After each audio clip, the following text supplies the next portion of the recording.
మిత్రులారా, రంగుల గోడలు అద్దాల మేడలు కాదు, ప్రజల జీవితాలలో గుణాత్మక మార్పు రావాలి. దానికి రాష్ట్ర అభివృద్ధి సంక్షేమం సమపాలలో జరగాలి.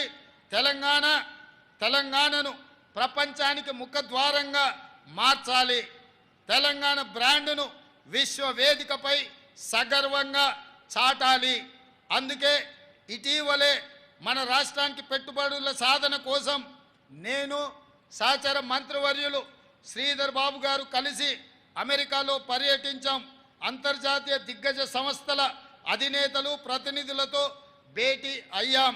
తెలంగాణ పెట్టుబడులను అవకాశాలను వివరించాం. ఫ్యూచర్ స్టేట్గా తెలంగాణను వారికి పరిచయం చేశాం.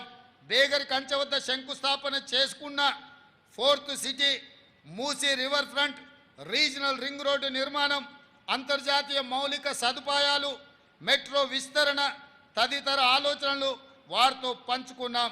జనవరిలో దావోస్ పర్యటన సందర్భంగా 40,000 కోట్ల రూపాయల పెట్టుబడులకు సంబంధించి ఒప్పందాలను మా ప్రభుత్వం కుదుర్చుకున్నది. ఇది పెట్టుబడుల ఆకర్షణలో ఒక రికార్డ్. ఈ ఒప్పందాలు కార్యరూపం దాల్చడానికి అవసరమైన కార్యాచరణను ప్రభుత్వం ప్రారంభించింది. మన యువత ఉపాధి ఉద్యోగ కల్పనకు ఇవి దోహదం చేస్తాయని మేము సంపూర్ణంగా విశ్వసిస్తున్నాం. ప్రాంతాలు, గ్రామ పంచాయతీలను తెలంగాణ కోర్ అర్బన్ రీజియన్గా గుర్తించాం. దీని పరిధిలోని ప్రభుత్వ ఆస్తులు, చెరువులు, పార్కుల కబ్జాలకు గురికాకుండా Hyderabad disaster response and estate protection agency Hydraa పనిచేస్తుంది.